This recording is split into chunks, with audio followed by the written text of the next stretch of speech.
I woke up in my 5-bedroom house, but every room was empty.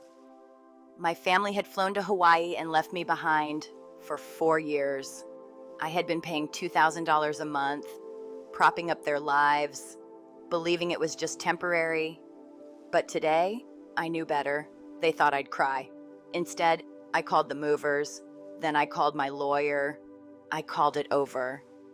That Christmas Eve would be the last night I lived for them. It was the first night I lived for myself. I wasn't going to be the mule anymore.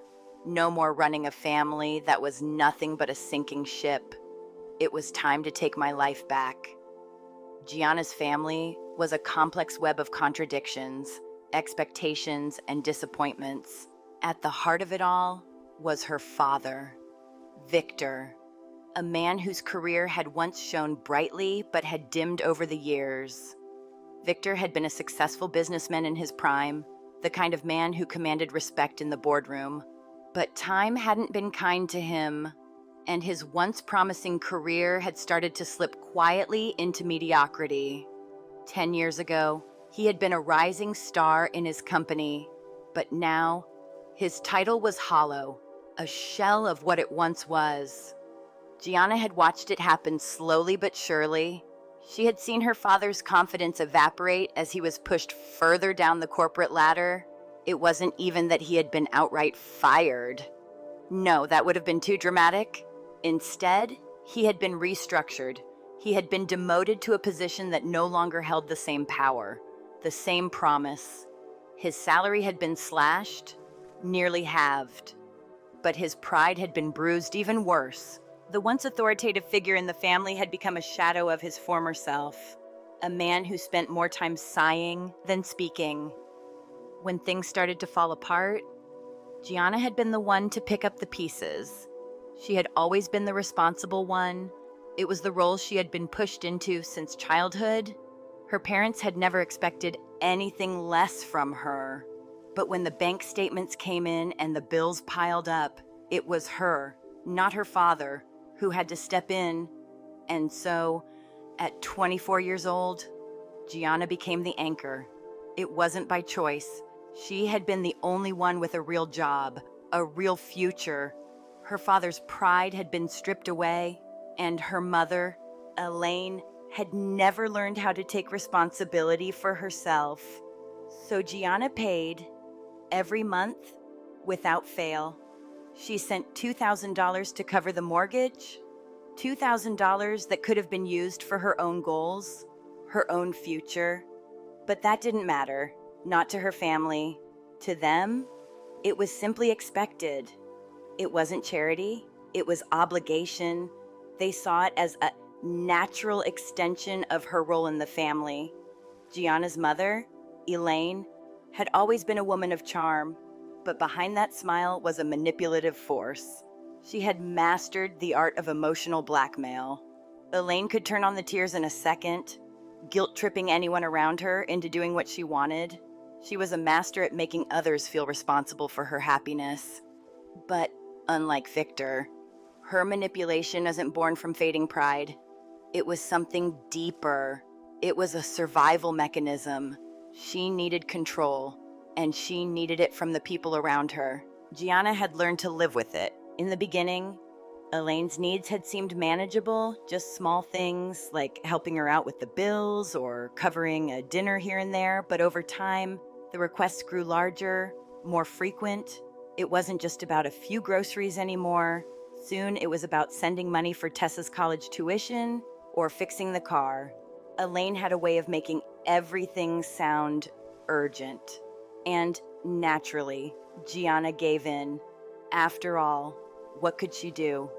She was the good daughter, the one who always did the right thing, and so she paid. Giana's older brother, Bryce, was a different breed altogether. He had been the prodigy once, the golden child who was always expected to do great things. But now, at 32 years old, Bryce had become a professional dreamer. The entrepreneurial spirit that had once been seen as a strength was now his biggest weakness.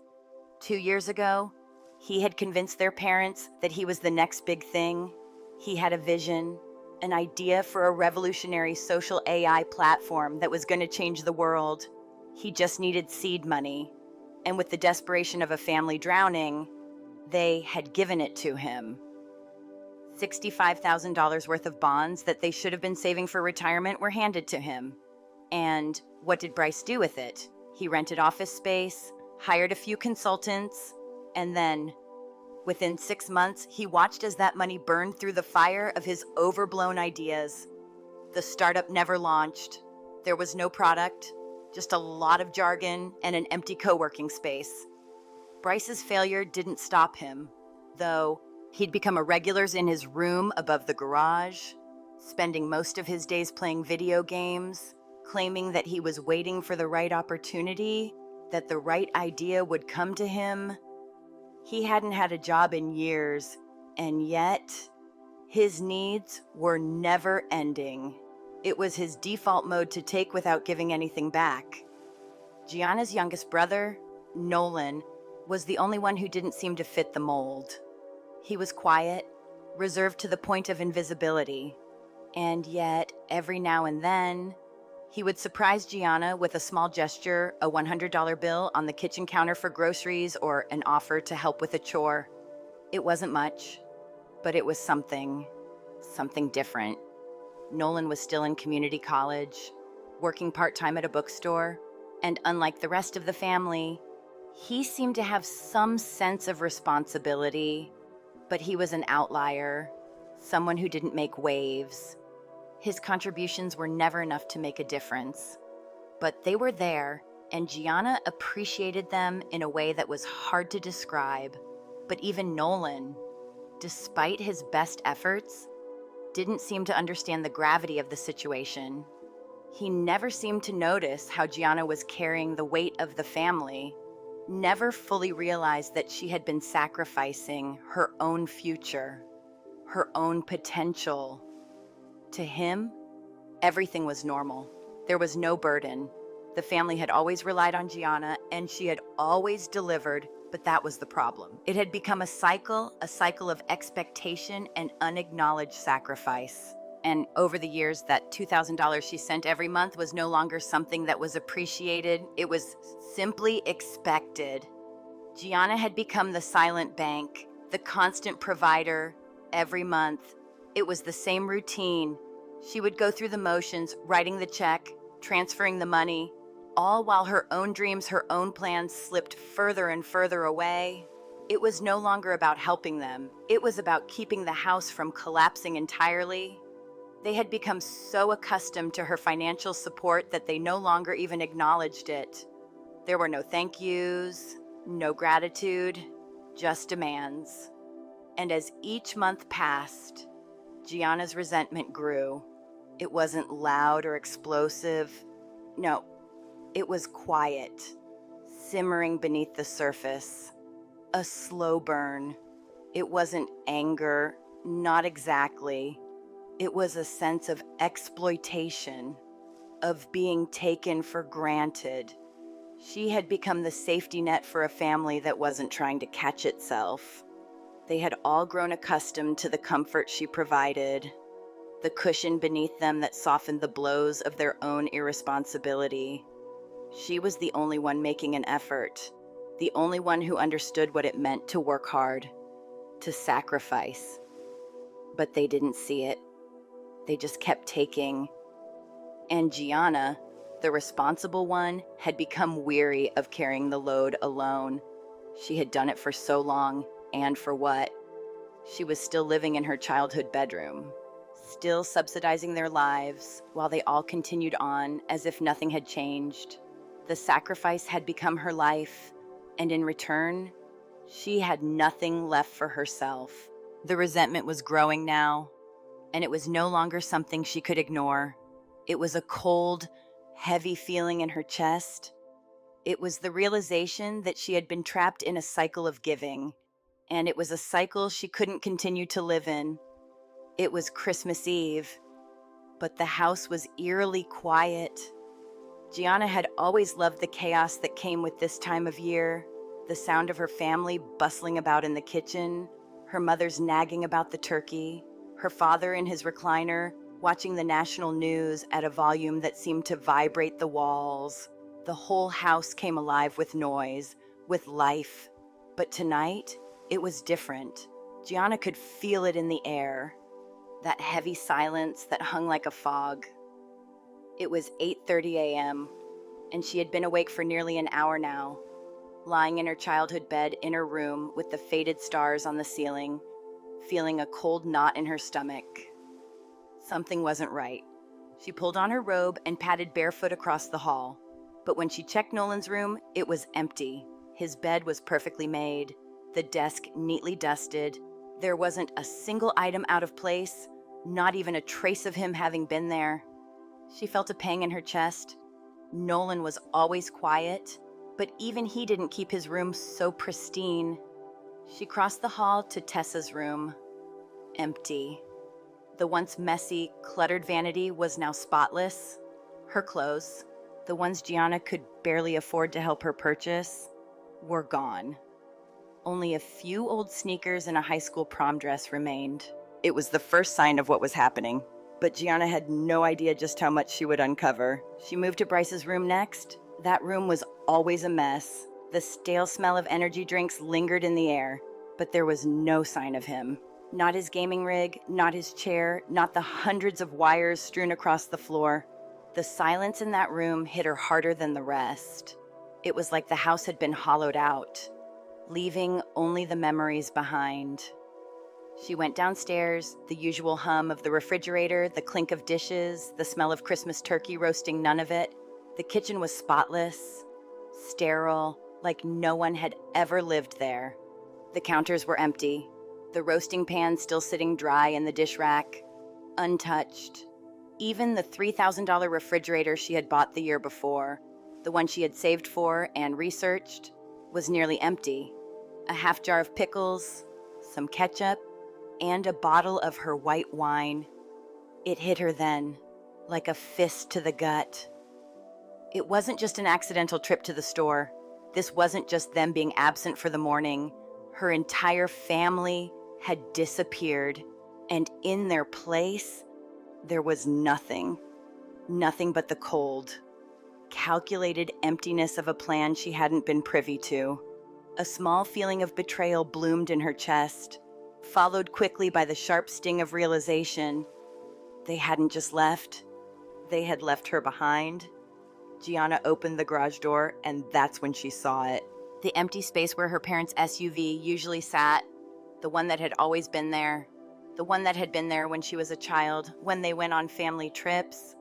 But today, the space was empty, marked only by a dark stain on the floor where the tires had once rested. Giana stood there for a moment, the weight of what was happening pressing on her. She pulled out her phone, her hands shaking as she dialed her father.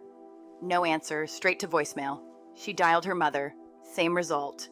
She tried Bryce, then Tessa, then Nolan. All of them went to voicemail.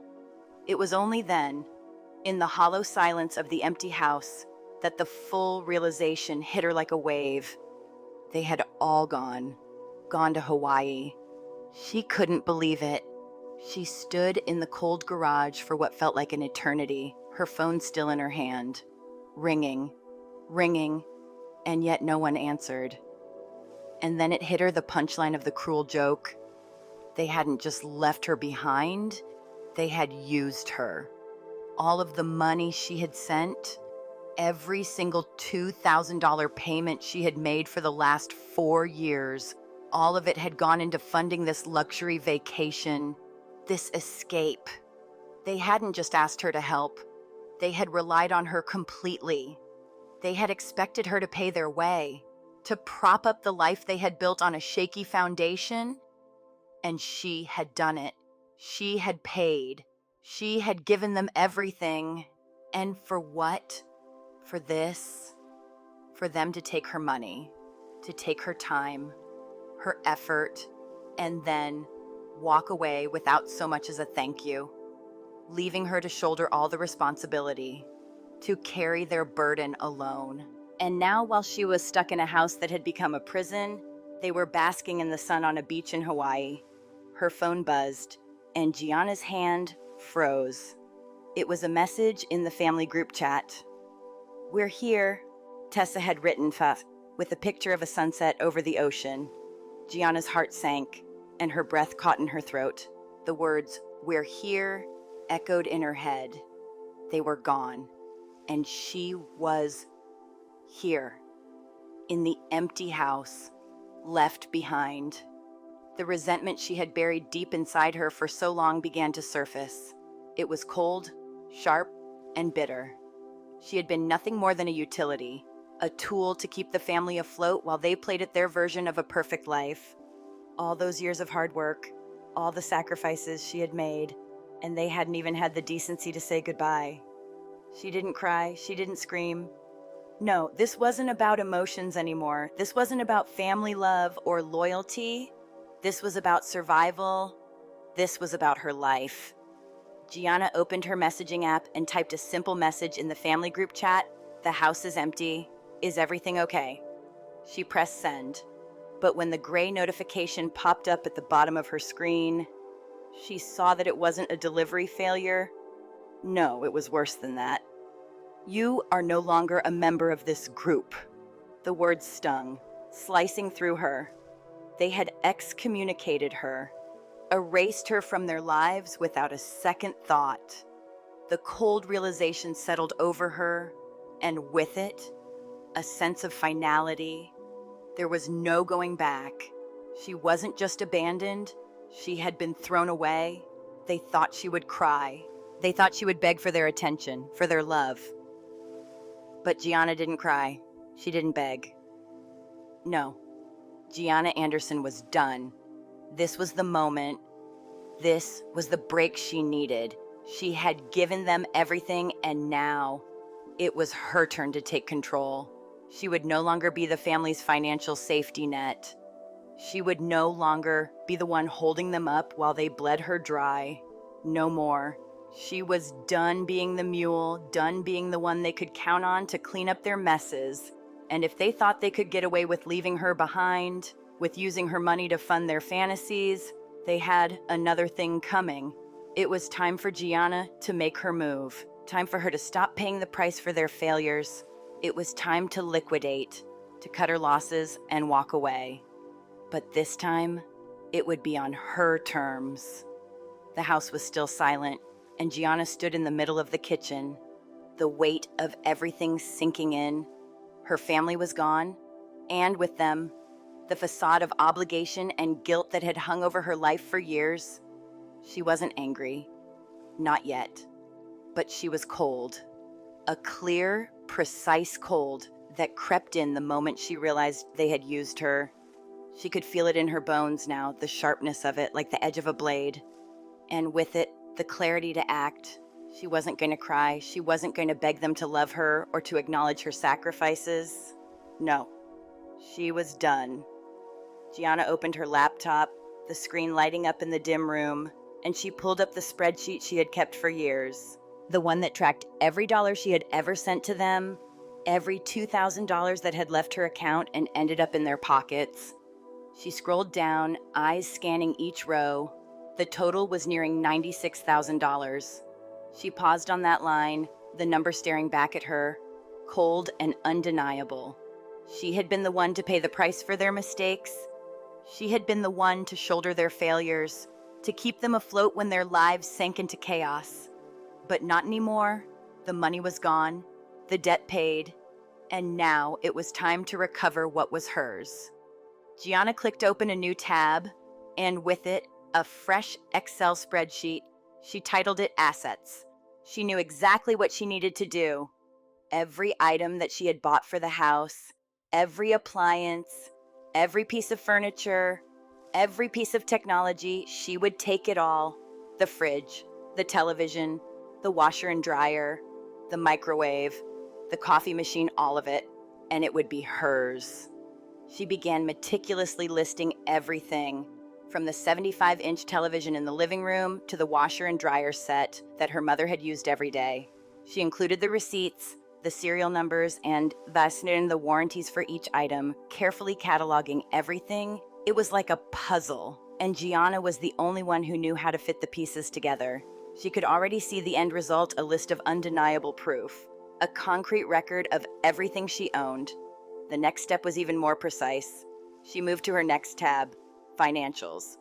This was the hard part, the one that would require the most precision. She logged into her bank account, filtering through the transactions, 48 payments of $2,000 each, 48 months of contributing to a family that had never once acknowledged her sacrifice.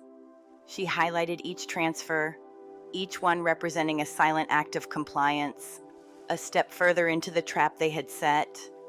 She began creating a detailed timeline of her contributions. She was thorough. Each transfer, each transaction, each date was logged, meticulously sorted into categories: mortgage payments, utilities, and even some of the larger purchases that she had made for the house, the microwave, the refrigerator, the smart home system. Everything had been purchased with her money. She knew the exact amount. She knew what she had spent, and it was time to take it back. The next item on her list, the movers. Giana opened a new tab and searched for local moving companies. She knew that she needed a team that was efficient, reliable, and most importantly, discreet. She wasn't interested in attracting attention. No one could know what she was about to do. She made a list of moving companies, narrowing them down to those who offered emergency or holiday services. Her phone buzzed, but she ignored it, continuing to focus on her plan. She called one of the companies, a local service that promised 24/7 availability. The dispatcher sounded tired, but he agreed to the job. Though there was a premium, double rates for a holiday move, Giana didn't hesitate. She told him it was fine and set the date, December 26th, the day after Christmas, a day that would be hers. She would move out and take everything with her. She confirmed the details: a 3-man crew, a 26-foot truck, a pickup at Riverbend Heights, and a drop-off at Riverside Key. The movers would be at the house at 8 a.m. sharp. She also requested a certificate of insurance. Everything needed to be perfect. Giana was coldly calculating, each step planned with the precision of a seasoned strategist. She could feel the familiar sense of control that had always been her anchor in moments of chaos. This wasn't about emotion anymore. This was about taking back what was hers, about securing her future and cutting ties with a family that had never truly valued her. It was time for a clean break. She needed to secure her legal footing as well. Giana knew that the process wouldn't be as simple as just taking her things. Her family would come after her, trying to claim ownership of the house, of the possessions, of everything she had worked for. She wasn't just going to take the items and walk away. No, she was going to make sure everything was documented, every step of the way. She started gathering the receipts for each item she planned to take: the refrigerator, the television, the washer and dryer, all purchased with her money. She had the proof. It was in black and white. She had her own paper trail, a stack of receipts, warranties, and bank statements that clearly showed her financial contributions. The paperwork was clean, unassailable. Giana organized everything into an accordion folder, each document neatly filed, each receipt clearly labeled. She spent hours going through it, making sure that everything was in order. It was a process that required patience and precision, and Giana was nothing if not meticulous. The final piece of her plan was to terminate the utilities. She knew that once the movers took her things, there would be no reason to keep the electricity, water, or internet running. Those accounts were in her name. After all, she made a note of the dates and times she would need to cancel the services: December 26th, noon, when the movers would be finished. She didn't need them to come back to a working house. She scheduled the cancellations, logging the details into her phone for easy reference. Everything was falling into place. Giana knew she couldn't trust anyone in her family. They would try to guilt her, manipulate her, make her feel responsible for their mess. But she was done. She wasn't going to be the one who paid for their mistakes anymore. The money was gone. The receipts were hers. And she was taking back control. The day after Christmas arrived quickly. Giana was ready. She had everything packed, every document organized, every phone call made. The movers arrived at 8 a.m., just as she had planned. She greeted them with a cold, detached professionalism, handing them the binder with the inventory list and proof of ownership for every item they would be removing. The crew didn't ask questions. They didn't need to. They were there to do a job, and that's exactly what they did. They began with the television, the heavy 75-inch screen that had been a symbol of everything she had bought for the house, everything she had given them. She watched as they carefully unhooked it from the wall, wrapping it in blankets and securing it for transport. Next, the washer and dryer. She could almost hear her mother's voice, praising the steam cycle, the way it made her clothes feel fresher. But none of that mattered now. The appliances were hers, not hers to be taken for granted anymore. The kitchen was next, the microwave, the dishwasher, and the refrigerator. Giana made sure everything was handled with care, the way she had always handled everything in her life, carefully, meticulously, without room for error. The fridge, the $3,000 model that had once been a gift to herself, was disconnected and packed up with precision. She snapped a photo of the serial number inside the door, just in case. She was taking back everything she had ever paid for, and she wasn't leaving anything behind. As the crew moved through the house, Giana's thoughts were calm, collected. She wasn't looking for confrontation. She wasn't looking for apologies. She was looking for closure. And she was getting it, one item at a time. Her life was being moved out of that house, out of the toxic space that had become a drain on her energy, her time, and her finances. By 10:30 a.m., the truck was loaded, the house was empty, the walls bare, the rooms hollow. The movers had finished, and Giana stood in the doorway, looking at the space one last time. She had done it. She had taken everything that was hers, and she had made sure it was documented, protected, and secured. She locked the door behind her and walked out, the key to her old life resting in her pocket. The movers would take everything to Riverside Key, to the new apartment she had already secured. It was the first step in her new life, and Giana was ready for it. She didn't look back as she got into her car. The house was behind her, the family was behind her, and she was done. From now on, it was just Giana. It was her life, her rules, and no one could take that from her. The silence that followed was both loud and deafening. Giana stood alone in her new apartment, the weight of the last few days still settling around her. The movers had come and gone. Her family's things were now miles away, in a place she had carved out for herself. The house she had once called home was empty, but not without echoes. It was a silence, a stillness that she had never known before. The phone buzzed, once, twice, then a steady stream of notifications.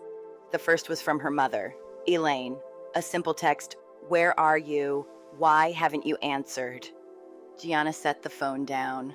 Her fingers hovered over the screen, but she didn't touch it. She didn't need to. They were panicking. She could feel it in the way her mother's words echoed in her mind. They had underestimated her. They thought she would break, that the guilt would settle in, that she would crumble under the weight of their accusations. Giana wasn't like them. They didn't know that about her. Not really. Her resolve wasn't fragile. It was steel. They didn't get it. They never had. She wasn't a safety net. She wasn't their bank. The phone buzzed again, louder this time. A call. Her father, Victor. She picked up the phone, but only for a second. She didn't answer. It went straight to voicemail. She let the messages pile up. Her family was frantic. Of course, they would be. She had always been the one holding things together, the one who kept the bills paid, who put food on the table, the one who made sure the lights stayed on. And now they had no one to rely on but each other. She wasn't going to answer them. Not yet. Not until she was ready. Giana sat on the edge of her new sofa, the one she had bought for herself, with her own money. For once, it was a small thing, but it meant something. It was the beginning of a new life. They were still in their old lives, drowning in their mistakes. And now that she wasn't there to pull them out, they would have to figure it out themselves. And that, Giana realized, was the hardest thing of all for them to face. They had always counted on her. She had always been there. A guarantee. A fixed point in their chaotic lives. Now, there was nothing. They had nothing. And that was what hurt them the most. The phone buzzed again. She picked it up this time. It was a text from her mother, Giana. Please, we need you. It's not just about the money. It's about family. Don't do this. Please, come back. The words felt empty, like a rope thrown from a sinking ship. Giana could hear her mother's voice in her mind. It was the voice that always came with guilt, with manipulation. It was the voice that twisted love into obligation. She had heard it 1,000 times before, but not anymore. She wasn't going to let them twist her into submission. She wasn't going to give in to the guilt. Not this time. The phone buzzed again. A call from Bryce. She didn't answer. The next message was from Tessa. You're ruining everything. Giana, Mom is hysterical. Dad is losing it. This is your fault. Giana exhaled slowly. There it was. The guilt trip. The blame. The same words she had heard over and over again. Every time they needed her. They needed her now. But for once, she didn't need them. They were the ones who had put themselves in this mess. They were the ones who had lived off her for so long, thinking that she would always be there to bail them out. The thought of them all, sitting in that empty house, with nothing but the mess they had created for themselves, almost made her feel something, almost, but not quite. She didn't owe them anything, Sykes. She had already given them everything. She had spent years giving them the money she had earned, the money that was supposed to be hers. The phone buzzed again. This time, it was a call from Nolan, her youngest brother, the one who had always been the quiet one, the one who never seemed to fit into the family drama. She answered it. Giana. His voice was shaky, uncertain. I don't know what to say. Mom and Dad. They don't get it. They don't understand why you did this. Giana felt a pang in her chest. Nolan had always been different. He was the only one who had never asked for anything from her, the only one who had ever tried to help in his own quiet way. But even he didn't understand. Nolan, they don't get it because they don't want to, Giana said, her voice steady. They never cared to understand. They just took... And now, they have to deal with the consequences. There was a long pause on the other end of the line. She could hear Nolan breathing, the silence heavy. He wasn't like the others. He didn't lash out. He wasn't manipulative, but he still couldn't grasp it. He still didn't understand why she had done it. And maybe that was the hardest part for Giana, realizing that even he, the one person who might have understood, still didn't. You don't know what it's like, Giana, Nolan said quietly, to see them like this, to see Mom. She's not eating, and Dad keeps talking about how everything's falling apart. It's hard. I know, Nolan, Giana replied, her voice softening, but I can't fix them anymore. I'm done fixing them. I have to take care of myself now, and that's what I'm doing.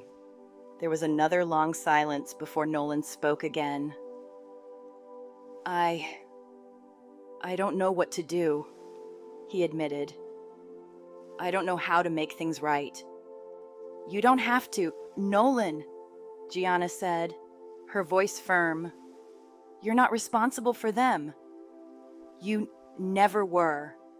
She paused, her fingers tightening around the phone. But you can stop being a part of this. You can stop being part of the cycle. Just don't let them pull you back in. They'll try. But you don't have to go along with it. Another silence. Giana could feel the weight of it. It was the weight of their entire family dynamic, the burden of their expectations, all of it shifting in a single moment. She wasn't going to carry that burden anymore. Not for them, not for anyone. Okay, Nolan said finally. I'll try. I just don't want things to be like this. They'll never be like they were, Nolan, Giana said. And that's okay? The line went quiet, and Giana sat there for a moment, looking out the window. The world outside was unchanged. The sky was still blue. The sun was still setting. But everything in her life had shifted. And for the first time, Giana felt a sense of freedom. It wasn't about revenge or anger. It wasn't about making them pay for what they had done. It was about moving on, about leaving the past behind and creating something new, something that didn't involve their guilt, their manipulation, their expectations. She was done being their safety net. She was done being their bank. And for the first time in a long time, she felt at peace with that decision. Giana hung up the phone, but she knew the calls would keep coming. They would try to guilt her, to manipulate her into feeling like she owed them. They would twist everything to make her feel like she was the one who was wrong. But Giana wasn't going to let that happen. She had already made her decision, and nothing they said could change that. The phone buzzed again, another text from her mother. Giana, please, we are family. You can't just walk away from us. Giana read the message, her fingers hovering over the keys. She could feel the pull, the old guilt starting to creep in, but she wouldn't give in. She wouldn't let them pull her back into the cycle. She didn't respond. Instead, she set the phone down and walked away from it. The silence returned. But this time, it was different. It wasn't oppressive or suffocating. It was a silence of freedom, of liberation. The kind of silence that comes when you finally stop carrying the weight of the world on your shoulders. The phone would ring again. She knew that. They wouldn't stop. But Giana was done. She wasn't going back. Not this time. The legal battle had been a quiet one at first. Giana knew it was coming, though. The lawsuit, the one her family filed after she took the things that had been hers, was predictable. They were desperate, but they didn't realize how meticulous she had been. They had hoped to frighten her into submission. But Giana wasn't easily intimidated. She'd already seen their desperation in the way they tried to manipulate her, the emotional toll they tried to extract with guilt and threats. But she wasn't emotionally invested anymore. This wasn't about love or family or guilt. This was about the numbers, about the cold, hard facts. She knew her family better than they knew themselves, and they underestimated her. The lawsuit was about the value of the appliances, the items she had legally purchased and paid for. The television, the refrigerator, the washer and dryer, all things that her family had once used without a second thought. Now, they were demanding that she return them, claiming that she had no right to take them. They were claiming theft, and they wanted her to return everything, or else. The tone of the lawsuit was dripping with indignation. They were trying to paint Giana as the villain, the ungrateful daughter who had stolen from them. And in a way, they were right. She had taken what was hers, but they couldn't see that. They couldn't see that it wasn't just about the material things. It was about the years of exploitation, the years of being the one who carried the weight for them. Giana's lawyer, Valerie Knox, was calm as ever. She didn't waste time on pleasantries or emotion. This was business, and she was prepared for it. Valerie had seen cases like this before, families turning on each other, greed and entitlement bubbling to the surface. But she had never seen a client quite like Giana. She had all the documentation, all the receipts, all the bank statements. Everything was in order, everything was legal, and she wasn't going to let her family get away with this. The first round of hearings was brief, and it didn't take long for Valerie to make her case. Giana's family, Victor and Elaine, sat across the courtroom, their faces filled with outrage. They were furious, trying to project a sense of victimhood. Bryce, their son, looked disheveled, and Tessa, their daughter, seemed to be clinging to her mother. The tension in the room was palpable, but Giana didn't flinch. She knew the truth was on her side. As Valerie laid out the facts, itemized receipts, warranties, and bank statements documenting every dollar Giana had spent on the mortgage payments for their house, it became clear that this wasn't a simple case of theft. It wasn't about some missing appliances. It was about the $96,000 Giana had put into that house. She wasn't a thief. She was a creditor, and she had every right to take what belonged to her. The judge listened, taking note of every piece of evidence, every detail that Valerie presented. There was no denying it. The numbers didn't lie. The receipts were real. The bank statements were real. Giana had been paying the mortgage for 4 years, and she had every right to the things she had taken. The family's lawyer tried to argue that the items were theirs, that Giana had no right to take them. He tried to twist the facts, playing up the emotional aspect of the case. But it didn't matter. The law was clear. Giana had done everything by the book. She had protected herself, and now she was getting justice. The case dragged on for several weeks, but Giana never wavered. She didn't get emotional. She didn't argue with her family. She didn't let their anger or their guilt trips affect her. She remained calm and calculated, just like she had always been. The final showdown came when the judge called for a ruling. The courtroom was tense, filled with anticipation. Giana sat quietly, her hands folded on the table in front of her. She wasn't nervous.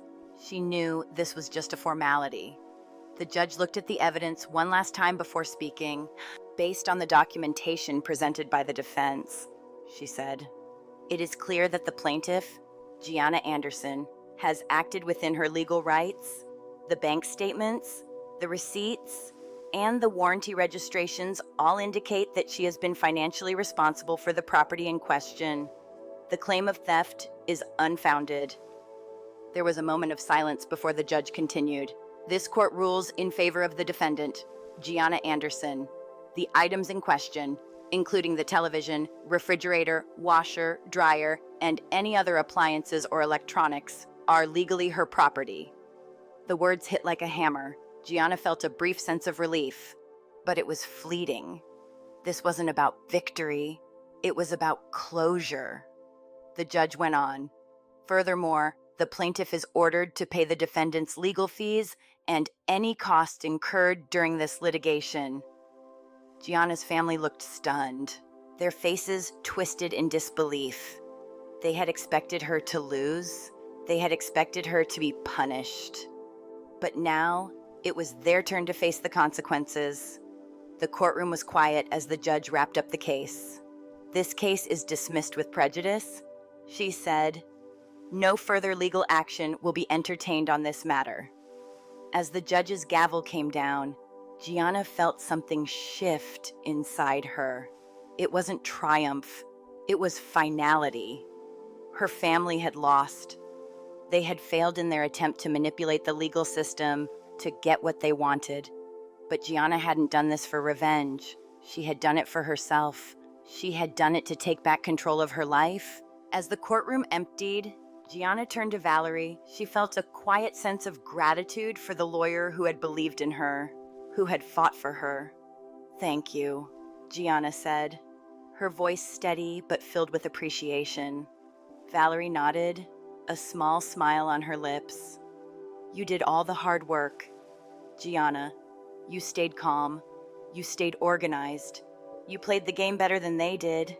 It wasn't about the game, Giana replied quietly. It was about getting out. It was about reclaiming what was mine. Outside the courthouse, Giana took a deep breath. The sun was shining, the sky a clear blue. For the first time in a long time, she felt free. The weight of the past had been lifted, and she was free to move forward. Her family had tried to drag her down, to make her feel guilty for wanting something for herself. But now, they had nothing left. They had no claim on her, no claim on her money, no claim on her future. The settlement was final, and with it, Giana could finally move on. She wasn't going to look back. She wasn't going to let her family pull her back into their cycle of guilt and exploitation. The phone buzzed again. But this time, Giana didn't check it. She didn't need to. They were still out there, trying to reach her, trying to make her feel like she owed them. But the truth was, she didn't. She owed them nothing. And now she was free. Free to build her own life. Free to make her own choices. Giana took a step forward, away from the courthouse, away from the past. She didn't know what the future held, but for the first time, she was excited to find out. Giana stood on the balcony of her new apartment, the cool breeze brushing against her face as she looked out over the city. The view was breathtaking, vast, open, and all hers. No longer trapped by the weight of family obligations, no longer tied down by the expectations that had once defined her. For the first time in years, she felt truly at peace. The apartment was everything she had worked for. It was hers. She had paid for it herself, every last cent. No more $2,000 monthly transfers to a family that had never appreciated her sacrifices. No more guilt trips. No more manipulation. She controlled her future now, and that sense of control was more powerful than anything she had ever known. Giana had learned so much through her journey about herself, about the people she had trusted, and about the strength that came from taking ownership of her own life. She had faced her fears, her family's demands, and their emotional warfare, and she had walked away stronger, more independent, and free.